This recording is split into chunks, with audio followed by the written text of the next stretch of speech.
அனைவருக்கும் வணக்கம். நமது கன்னிமா டூர்ஸ் அண்ட் ட்ராவல்ஸ் சார்பாக நாம் ஏற்பாடு செய்துள்ள காசி நைமிசரண்யம் ஆன்மீக யாத்திரை பற்றிய வீடியோ தொகுப்பு. இதில் நாம் பார்க்க போகும் இடங்கள் பிரயாக்ராஜ், நைமிசரண்யம், காசி, அயோத்தி, கயா மற்றும் புத்தகயா. இதற்கு பயண கட்டணமாக ரூபாய் 19,000 நிர்ணயிக்கப்பட்டுள்ளது. பயணமானது கோவில் தொடங்கி கோவில் முடியுமாறு ஏற்பாடு செய்யப்பட்டுள்ளது. சென்னையிலிருந்து வரும் அன்பர்களுக்கு பயண கட்டணமாக 18,500 நிர்ணயிக்கப்பட்டுள்ளது.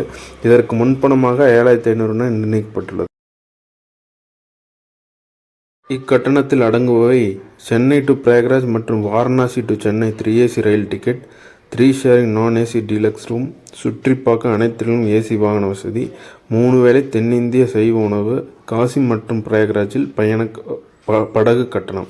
இது அனைத்தும் இந்த கட்டணத்தில் அடங்குவை. கட்டணத்தில் அடங்காத யாதென்று கேட்டீங்கன்னா, ரயிலில் உணவு, ஆட்டோ கட்டணம், நுழைவு கட்டணம், தர்ப்பண செலவுகள், இது எதுவும் கட்டணத்தில் அடங்காது.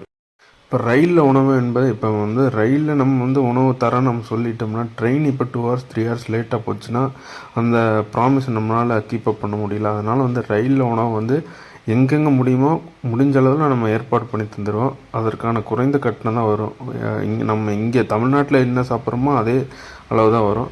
அந்த அளவு அந்த அமௌண்ட்டை நீங்கள் கொடுக்குற மாதிரி வரும். அதேமாதிரி ஆட்டோ கட்டணம் பிரயாக்ராஜ்லேயோ அயோத்திலேயோ நைமிசரணத்துலேயோ ஒரு 100லேருந்து 200 ரூபாய்க்குள்ளே ஆட்டோ கட்டணம் வரும்.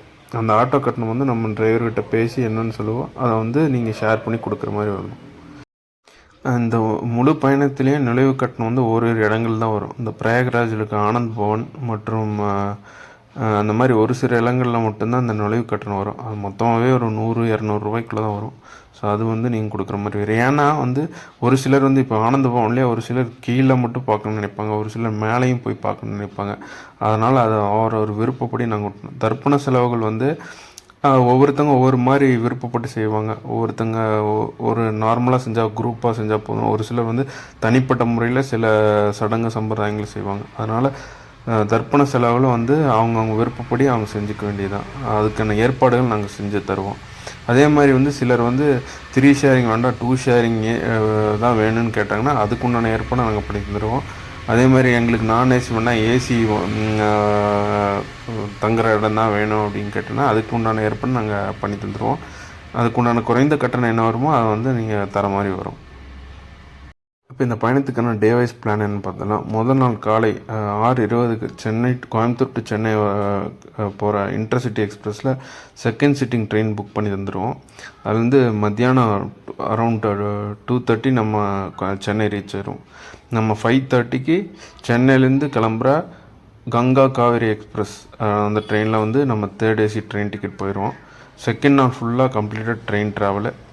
செகண்ட் நாள் நைட்டு நம்ம அரௌண்ட் 1 o'clock நம்ம பிரயாக்ராஜ் ரீச் ஆயிடுவோம். இப்போ நீங்கள் பார்த்துட்ருக்க வீடியோ நம்ம ஏற்கனவே போன ட்ரிப்புகளில் நம்ம ஏற்பாடு செஞ்ச ட்ரெயின் ட்ராவலும் போது ஏற்பாடு செஞ்ச ஃபுட்டு இதெல்லாம் நம்ம எப்படி ட்ராவலும் போது ஃபுட்டு அரேஞ்ச் பண்ணி கொடுத்தாங்கிற வீடியோ தான். பார்த்துட்டு நம்ம டே 3 பிளான் என்னன்னு பார்க்கலாம்.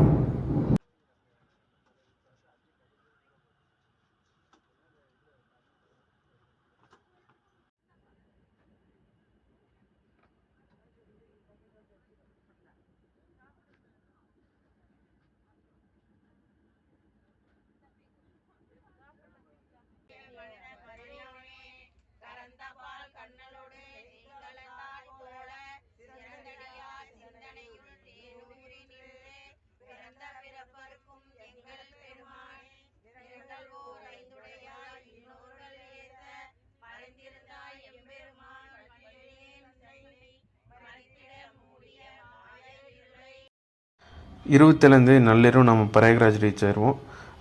அரௌண்ட் 1 o'clock ரீச் ஆயிடுவோம். ரூமுக்கு போய் ரெஃப்ரெஷ் ஆகிட்டு காலையில் டிஃபன் முடிச்சுட்டு நம்ம முதல்ல 3 நதிகள் சங்கமிக்கிற அந்த திரிவேணி சங்கமம், கும்பமேளா நடக்கிற திரிவேணி சங்கமங்கிற இடத்த நம்ம பார்ப்போம். அங்கே போட்டிங்கில் தான் போய் பார்க்கணும். அங்கே குளிக்கிறவங்க குளிச்சுக்கலாம். குளிச்சுட்டு நம்ம அங்கே வேணிதானங்கிற ஒரு நிகழ்வு நம்ம அதாவது இப்போ ஃபேமிலி, அதாவது ஹஸ்பண்ட் அண்ட் ஒய்ஃப் வந்தாங்கன்னா அவங்க 2 பேரும் செய்கிற வேணிதானங்கிற நிகழ்வு நம்ம ஏற்பாடு செஞ்சு தருவோம். அதில் கலந்துக்கிறவங்க கலந்துக்கலாம். அதுக்கு உண்டான கட்டணம் நம்ம அர்ச்சகர்கிட்ட பேசி என்னங்கிற சொல்லுவோம், அதை நீங்கள் பே பண்ணி அதை பண்ணிக்கலாம். நம்ம ஏற்கனவே போன ட்ரிப்புக்குள்ளே நடந்த வேணிதானம் எப்படி நடக்குங்கிற தொகுப்பு இங்கே சின்ன தொகுப்பு நம்ம இங்கே கொடுத்துருக்கோம். அதை பார்த்து இது இப்படி தான் நடக்கும்.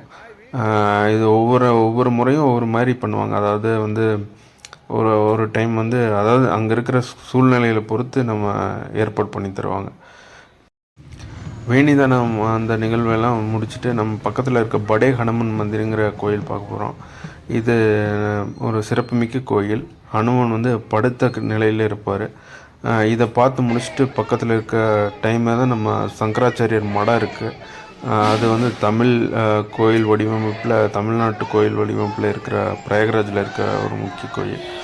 அதை நம்ம பார்த்துட்டு ஈவினிங் போல் சக்தி பீடங்களில் ஒன்றான அலோப்பி சங்கரி தேவி மற்றும் வந்து ஆனந்த் பவன், நேரு வாழ்ந்த ஆனந்த் பவன், இந்த இடங்களெல்லாம் பார்த்துட்டு நம்ம வந்து நேராக அயோத்தி நோக்கி கிளம்புவோம். இதுதான் நம்ம சொன்ன அலோப்பி சங்கரி தேவி சக்தி பீடம். இதில் வந்து சிலை இருக்காது. அதாவது சாமியோட துண்டுபட்டு விழுந்த விழுந்த இடம் அது. இது ஆனந்த பவன், அதாவது நேரு வாழ்ந்த ஆனந்த பவன் வீடு. ஸோ இதெல்லாம் பார்த்துட்டு நம்ம அடுத்த நாள் வந்து நைமிசாரண்யம் நோக்கி கிளம்புவோம்.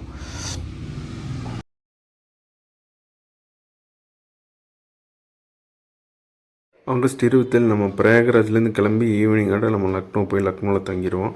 ஆகஸ்ட் 28 காலை நேரத்தில் நம்ம எந்திரிச்சு நம்ம லக்னோலேருந்து நைமிசாரண்யம் போயிடுவோம். நைமிசாரண்யம் என்பது 108 திவ்ய தேசங்களில் ஒன்று. இங்கே வந்து இறைவன் வந்து காடு, அதாவது ஃபாரஸ்ட் வழியில் நம்ம தரிசனம் பண்ணுவோம். இங்கே ஒரு குளம் மாதிரி இருக்குது. அந்த குளத்தில் குளிக்கிறது ரொம்ப சிறப்பு. அப்போ வந்து சக்கரை குளம்பாங்க இந்த குளத்தை. இது போக இங்கே சின்ன சின்ன கோயில்கள்லாம் நிறைய இருக்குது. அதெல்லாம் வந்து நம்ம ஆட்டோ பேக்கேஜ் மாதிரி பேசி அந்த குட்டி குட்டி கோயிலெல்லாம் பார்த்துட்டு நம்ம வந்துட்டு லஞ்ச் முடிச்சுட்டு கொஞ்சம் ரெஸ்ட் எடுத்துகிட்டு ஈவினிங்காட்ட நம்ம வந்து அயோத்தி நோக்கி கிளம்பிடுவோம்.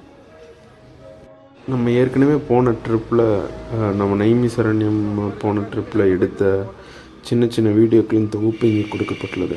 பார்த்துட்டு வாங்க. நம்ம நெக்ஸ்ட்டு அயோத்தி டே பிளானை பார்க்கலாம். நேராக பாருங்கள், எங்கே தலையை எங்கேயோ காமிச்சிட்டு இருக்கிறீங்க.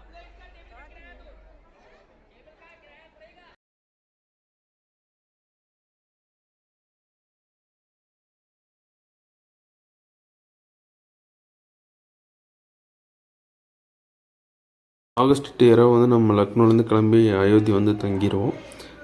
29 காலை அயோத்தியில் வந்து முதல் தரிசனம் நான் வந்து ராமர் தரிசனம் பண்ணிடுவோம்.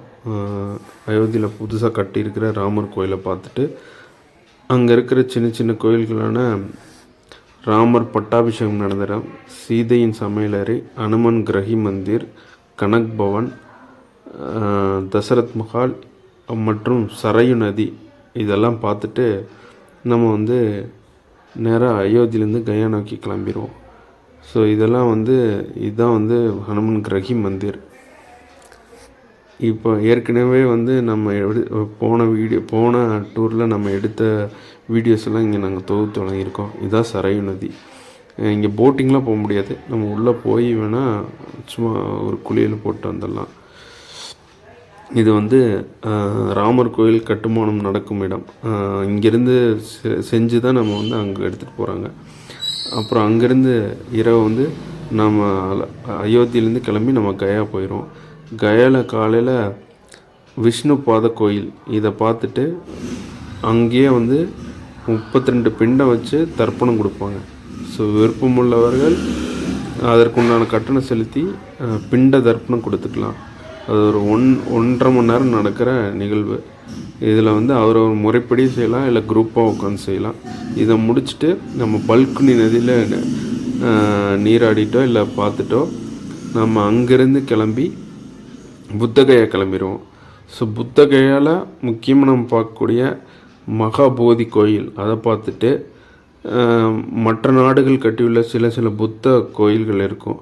அதெல்லாம் பார்த்துட்டு நம்ம வந்து இரவு வந்து வாரணாசி கிளம்பி வந்துடும்.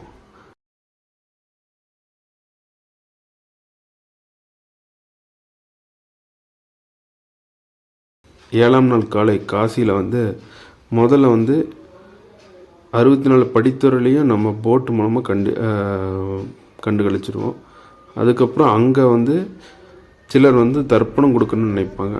அது கொடுத்துட்டு கங்கை நதியில் நீராடிட்டு அதுக்கப்புறம் வந்து மத்தியானம் வந்து லஞ்ச் முடிச்சுட்டு லஞ்சுக்கு ஈவினிங் போல் நம்ம வந்து காசி விஸ்வநாதர், அன்னபூரணி, விசாலாட்சி இதெல்லாம் பார்த்துட்டு இரவு வந்து கங்கா ஆரத்தி அது பார்ப்போம்.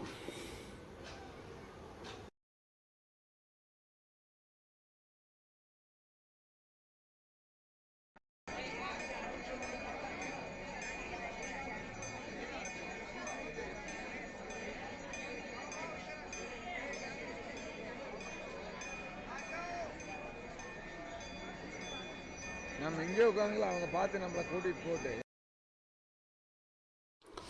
இரண்டாம் நாள் காலை நம் காசியில் பார்க்கக்கூடிய முக்கிய கோயில்களான கால பைரவர் மந்திர் மற்றும் துளசி மானஸ் மந்திர், அதுக்கப்புறம் வந்து மா துர்காதேவி மந்திர் இதெல்லாம் பார்த்து முடிச்சுட்டு நமக்கு வந்து மடி மந்திர் பார்த்துட்டு அதுக்கப்புறம் துளசி மானஸ் மந்திர் பார்த்துட்டு நமக்கு இரவு வந்து வாரணாசிலேருந்து சென்னை வரக்கூடிய கங்கா காவேரி எக்ஸ்பிரஸில் 3rd AC ட்ரெயின் புக் பண்ணி வந்துடும். அடுத்த நாள் ஃபுல் டே ட்ரெயின் ட்ராவல். அதுக்கு அடுத்த நாள் மதியம் 12 மணி அளவில் நம்ம சென்னை ரீச் ஆயிடுவோம். சென்னை ரீச் ஆகிட்டு நமக்கு அன்றைக்கி நைட்டு நீலகிரி எக்ஸ்பிரஸ்லேயோ இல்லை சேரன் எக்ஸ்பிரஸ்லேயோ நம்ம கோயம்புத்தூர் வர ஸ்லீப்பர் ட்ரெயின் புக். இந்த பயணத்தில் வர விரும்புவோர் ட்ரெயின் புக்கிங் இப்போ 60 நாள் ஆன காரணத்தினால் உடனடியாக எங்களை தொடர்பு கொண்டு முன்பதிவு செய்து கொள்வோம்.